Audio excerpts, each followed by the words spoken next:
Le damos gracias a Dios por permitirnos nuevamente tener este escenario, este espacio, para nosotros poder compartir nueva vez un versículo de la palabra, una cita de la palabra que estamos esperanzados, confiados de que Dios añadirá bendición sobreabundante a través de este verso, a través de esta reflexión. Y nosotros siempre hacemos estos ejercicios buscando única y exclusivamente que la gloria sea dada al Señor. Él no comparte su gloria con nadie. Él es quien provee. Él es quien permite que su palabra sea como la lluvia que desciende y no vuelve vacía. Así que, hermanos y hermanas, gracias por el espacio, gracias por la oportunidad, gracias por su atención. Y el título de la sección de hoy lo tomamos de una de las cartas de Corintios, específicamente la segunda carta de Corintios, en su capítulo 3, verso 6, que cita que la letra de la ley es causa de muerte, pero ese mismo verso dice que el Espíritu da vida. Esa idea central es que motiva el combustible del espacio de hoy, que estaremos disertando específicamente en el libro de Lucas.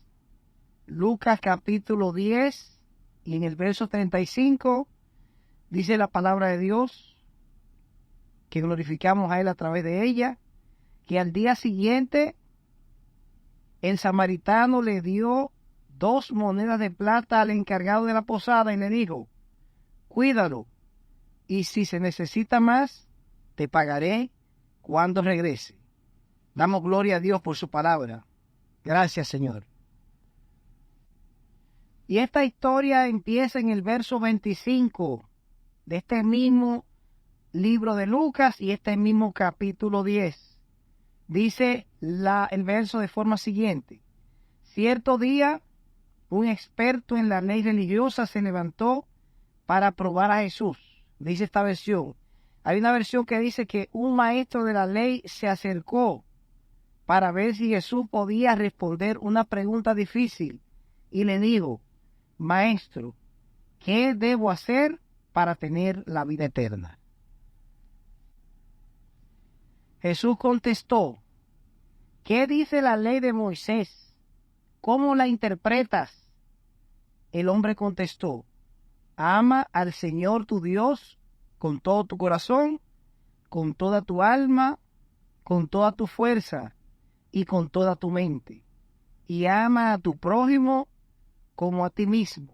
Dice una versión y esa parte final: cada uno debe amar a su prójimo como se ama a sí mismo. Y el verso 28 dice: muy bien, respondió Jesús, haz todo eso y tendrás vida eterna. Correcto, le dijo Jesús, bien contestado, haz eso y vivirás. Haz todo eso y tendrás vida eterna. Maestros de la ley son personas que eran y son en la actualidad, que tienen un conocimiento profundo respecto a las Sagradas Escrituras. Los maestros de la ley hicieron que las regulaciones, las tradiciones, las leyes humanas se consideraban más importantes que la propia ley de Cristo, que el propio Pentateuco. Los escribas se convirtieron en profesionales en explicar la letra de la ley, ignorando el espíritu detrás de ella. Importante. Dice el versículo 29, pero como quería demostrar que su manera de vivir era correcta, le dijo a Jesús: ¿y quién es mi semejante? Hay una versión alterna que dice que el maestro de la ley no quedó satisfecho con la respuesta de Jesús, así que insistió: ¿y quién es mi prójimo? Los maestros de la ley antiguos y los maestros de la ley que llenan nuestra iglesia en el día de hoy están llenos de mucha teoría. Entienden que la abundancia de conocimiento los justifica. De manera inconsciente, se desarrolla un interés en mostrar una buena apariencia a los hombres y no en agradar a Dios. Sus pretensiones de santidad reemplazan una vida de verdadera piedad. Dice la segunda carta de Corintios, capítulo 3, verso 6, Él nos ha capacitado para que seamos siervos del nuevo pacto, no basado en la ley, sino en la obra del Espíritu. Nos hizo ministros competentes de un nuevo pacto, no de la letra, sino del Espíritu, porque la letra mata, mas el Espíritu vivifica. Gloria al Señor. Y sigue diciendo nuestra cita, ahora en el verso 30, respondiendo a Jesús dijo, cierto hombre bajaba de Jerusalén a Jericó. Anote esto, bajaba, dice esta versión, bajaba literalmente. En el camino lo asaltaron unos ladrones y después de golpearlo le robaron todo lo que llevaba y lo dejaron medio muerto. Dice ahí que cierto hombre bajaba de Jerusalén a Jericó. Miren, los viajeros siempre bajan a Jericó. Un viajero descendía de la altura de Jerusalén, que estaba aproximadamente a 2.500 pies sobre el nivel del mar, hasta las profundidades de Jericó, que está a unos 825 pies bajo el nivel del mar. Repito otra vez, Jerusalén estaba 2.500 pies encima del mar, Jericó está 825 debajo del mar. Por eso dice que bajaba, porque literalmente es una bajada empinada desde Jerusalén a Jericó, de una distancia de unos 150 estadios. En nuestra medida actual serían más o menos 28 kilómetros. Y dice que en el camino lo asaltaron unos ladrones y después de golpearlo le robaron todo lo que llevaba y lo dejaron medio muerto. Hermanas y hermanos, de Jerusalén a Jericó, etapas de la vida que representan un descenso exponencial, circunstancial y agotador. De Jerusalén a Jericó, una ruta en donde somos atacados. De Jerusalén a Jericó, un camino estratégico pero inseguro. De Jerusalén a Jericó es una caída, declive, retroceso, deterioro, recesión, pérdida, disminución, muerte, derrota, desgaste, fracaso, tropiezo, incapacidad, imposibilidad, deficiencia, carencia, escasez, limitación, dificultad, desafío, contratiempo. Para esas personas hablamos. Dice la segunda carta de Corintios, el capítulo 4, versos 8 y 9. Estamos acosados por problemas, pero no estamos vencidos. Enfrentamos grandes dificultades, pero no nos desesperamos. Nos persiguen, pero Dios no nos abandona nunca. Nos derriban, pero no nos pueden destruir. Pasamos por muchas dificultades. No nos desanimamos.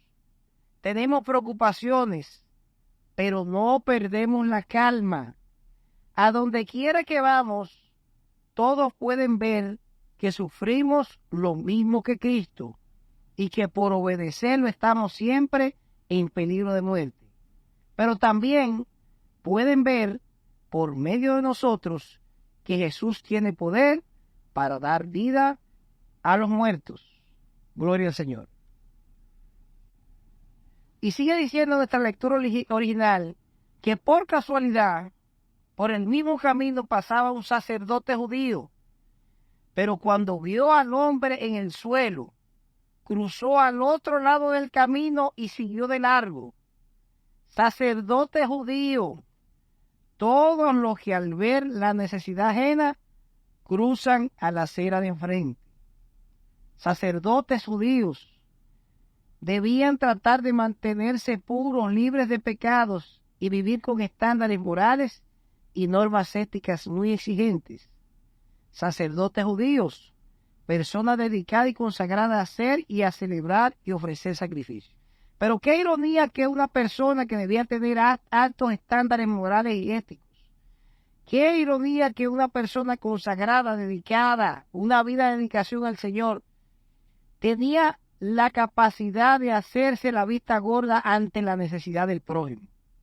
Qué ironía, personas dedicadas en el templo, en las congregaciones, con ministerios, internamente son líderes desarrollados, destacados, competentes, conocedores de la palabra, pero no son capaces de abrir sus corazones, abrir sus carteras, dedicar tiempo a personas que tienen necesidad y que realmente son nuestros prójimos. Ah, bueno, pero es que esa gente no son cristianos y estamos orando por ellos.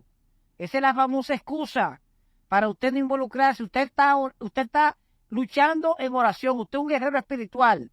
Y usted en la habitación de su casa, usted hace y deshace, desata y ata, pero tiene la necesidad del hermano enfrente. Pero usted sabe que usted cruza enfrente porque no se quiere involucrar, no quiere meterse en problemas, no quiere dedicar tiempo, recursos. Y ese será el evangelio correcto. ¿Está haciendo usted un real sacerdocio? Pregunto yo. Dice Mateo en su capítulo 9, verso 13, misericordia quiero y no sacrificio. Prefiero que sean compasivos con la gente y que no me traigan ofrendas, dice una versión. El que tenga oídos para oír, que oiga. Y sigue diciendo la misma cita, que asimismo un levita, llegando cerca de aquel lugar y viéndole, pasó de largo. Dice que luego pasó por ese lugar otro judío que ayudaba en el culto del templo. Cuando este otro vio al hombre, se hizo a un lado y siguió su camino.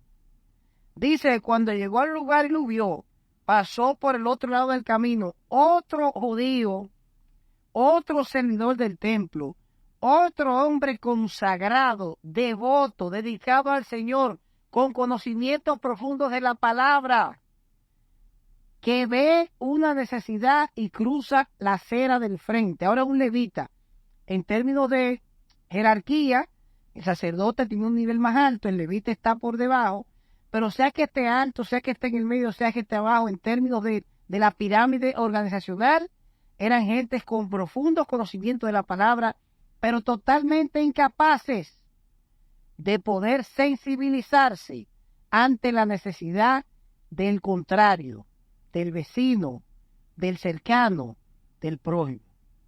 Un levita es y fue, siempre ha sido, alguien que no quiere involucrarse para evitarse problemas. Y usted sabe que dice la Biblia que un levita habría quedado impuro por 7 días si ese hombre se hubiera muerto mientras lo ayudaba. O sea, era entendible que no quería involucrarse porque podía traerle problemas. Pero el evangelio viene a traer problemas. Dice que Dios viene a traer disensión entre los familiares cercanos. Tenemos que cuidarnos hasta del que duerme a nuestro lado. El evangelio viene a incomodarnos, a crearnos problemas, a sacarnos de nuestra zona de confort. Es la puerta estrecha, es el camino pedregoso. Si a usted le gusta la comodidad, si a usted le gusta tener todo calculado, controlado, en un espacio seguro, usted ha elegido la vía incorrecta. El verdadero camino, la verdadera religión, incomoda. Pero aparte de esto, de que pudiera haber quedado impuro, también si se detenía este levita, podrían haberlo asaltado a él también. Entonces también se entiende otro riesgo. Pero estamos en un camino donde hay que asumir riesgo. Y usted sabe que en esa visión de mantenernos alejados, ahí viendo la acera de frente, nos ha convertido en personas que para nosotros es más fácil mirar la necesidad, desviarnos, pasar de largo, mientras, entre comillas, oramos pidiéndole a Dios que tenga misericordia. Pero Dios tiene misericordia y la oración es respondida, pero utiliza canales para hacer su obra y su voluntad. Utiliza hasta animales salvajes, burros, burras. Dios tiene que utilizar herramientas utilitarias que son humanas para que su voluntad sea cumplida. y usted no deja que Dios lo utilice, que Dios lo use como una herramienta de barro, como un vaso de honra, porque usted no quiere involucrarse. Y esa falta de involucramiento, esa falta de compasión, de misericordia, de usted activamente dejarse de intervenir ante la necesidad del otro, es lo que le ha cortado el camino en las venas de las bendiciones. Porque hay más bienaventuranza, en dar que en recibir. Pero usted está pidiendo constantemente para que Dios le dé, para que Dios le abra las ventanas de los cielos, para que derrame bendiciones hasta que sobreabunde. Y está correcto, una oración bíblica. Muy bien. Ahora, los talentos, ¿qué estamos haciendo con ellos? ¿Lo estamos poniendo a producir? ¿Lo estamos poniendo a disposición del reino? ¿O lo hemos ocultado por temor a que no vaya a ser que lo perdamos, que pase algo, que caigamos en problemas? Recuerde que quien multiplicó los talentos fue el único que cuando vino del cielo le dijo: bien hecho, siervo fiel, porque multiplicaste los talentos. Otro que lo ocultó sus talentos, y ocultarlo podría ser utilizarlo solamente dentro de la iglesia los días de culto. Eso es una forma de ocultar talentos también. Usted que usted vaya ahora mismo y cante entonado y predique que la gente tiembla dentro de la iglesia, eso es correcto. Pero el evangelio hay que hacerlo práctico en las calles, en las plazas. Dice la Biblia: ir por todo el mundo y predicar. Y no se predica necesariamente con un megáfono citando versículos bíblicos. Se predica con un testimonio correcto, asistiendo a la viuda, al necesitado, ayudando al prójimo, al vecino, y siendo sensible ante las necesidades de las personas que están en nuestro entorno. Esa es la mejor forma de predicar el evangelio. Pero dice la Biblia: pero también pasó por allí un extranjero de la región de Samaria, y al ver a aquel hombre tirado en el suelo, le tuvo compasión. Palabra clave: compasión. Un samaritano, un extranjero, un forastero, un desconocido, un anónimo. Alguien que posiblemente no pertenecía a ninguna denominación, ni era bautista, ni era pentecostal, ni era metodista, ni era de nadie. Era una persona anónima, pero tenía una característica que es la que Dios busca: era compasivo, tenía misericordia, piedad, solidaridad, clemencia, empatía, caridad, bondad, generosidad, cortesía, benevolencia y bendición. Dice la Biblia que se acercó, sanó sus heridas con vino y aceite y le puso vendas. Lo subió sobre su burro y lo llevó a un pequeño hotel y allí lo cuidó. Dice que utilizó vino y aceite. El vino es un símbolo de consuelo, de medicina, de bendición, de abundancia y de prosperidad. El aceite, varios usos tiene o ha tenido históricamente: un combustible para las lámparas, un medicamento, un jabón de aseo personal, un elemento ceremonial, un ingrediente en la elaboración de alimentos. Y es debido a estas formas de aprovechamiento que en la Biblia el aceite se simboliza o se asemeja al Espíritu Santo.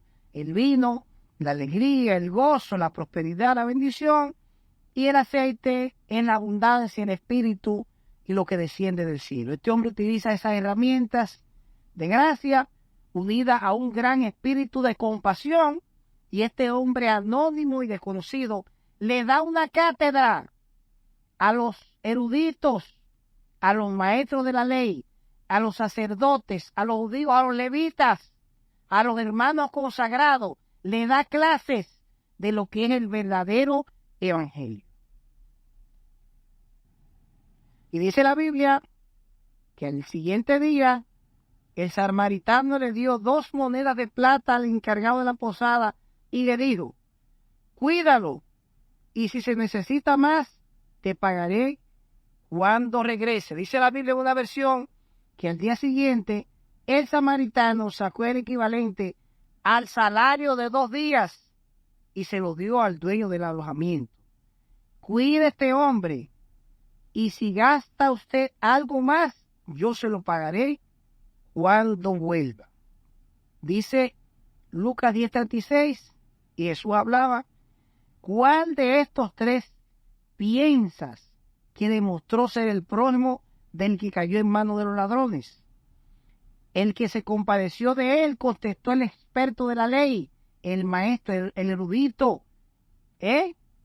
Anda entonces y haz tú lo mismo, concluyó Jesús. El que se preocupó por él y lo cuidó, contestó el maestro de la ley. Anda y haz tú lo mismo. Hermanos y hermanas, ¿con qué frecuencia ve usted gente con necesidad y se cruza al otro lado de la calle? El samaritano mostró su misericordia con acciones concretas, invirtió tiempo, invirtió dinero, invirtió atenciones, cuidado. Es tiempo de añadirle a nuestra fe acciones. Dice Santiago que la religión pura y sin mancha delante de Dios, nuestro Padre, es esta: atender a los huérfanos y a las viudas en sus aflicciones y conservarse limpio de la corrupción del mundo. Dice Mateo 9:13, misericordia quiero y no sacrificio. Prefiero que sean compasivos con la gente y no que me traigan ofrendas. Y nuestra carta original de Lucas 10:35 dice que al día siguiente el samaritano sacó el equivalente al salario de 2 días y se lo dio al dueño del alojamiento. Cuide a este hombre, y si se gasta usted algo más, yo se lo pagaré cuando vuelva. Y usted puede teorizarme a mí lo que usted quiere, decir que usted no se dedica más porque está muy ocupado, no tiene tiempo. Sin embargo, si hacemos un inventario de sus actividades, vemos que hay muchas actividades que es ocio y no son productivas, que si usted reduce ese tiempo en esas actividades, podría tener un espacio más de tiempo. Y si hablamos de recursos, bueno, que no tengo recursos, le invito a que pase por la Biblia y vea la cita de aquella anciana, mujer ya muy adulta, muy maltratada por la vida, que dio lo poco que tenía. Dio todo, no tenía una moneda, 2 monedas ahí, no tenía un menudito, unos centavos. Y lo sembró, y Jesús lo vio con admiración. Y es una historia que todavía hoy resalta lo que es el espíritu de la siembra. No puede haber cosechas sin siembra. No puede existir una religión correcta, derecha, sin compasión, sin misericordia, haciéndose la vista gorda ante las necesidades del hermano. Es tiempo de añadirle a nuestra fe acciones. La fe sin obra es muerta en sí misma. Hermanos y hermanas, los que tengan oídos para oír, que oigan. Hasta aquí no ayudó Jehová. Que Dios les bendiga.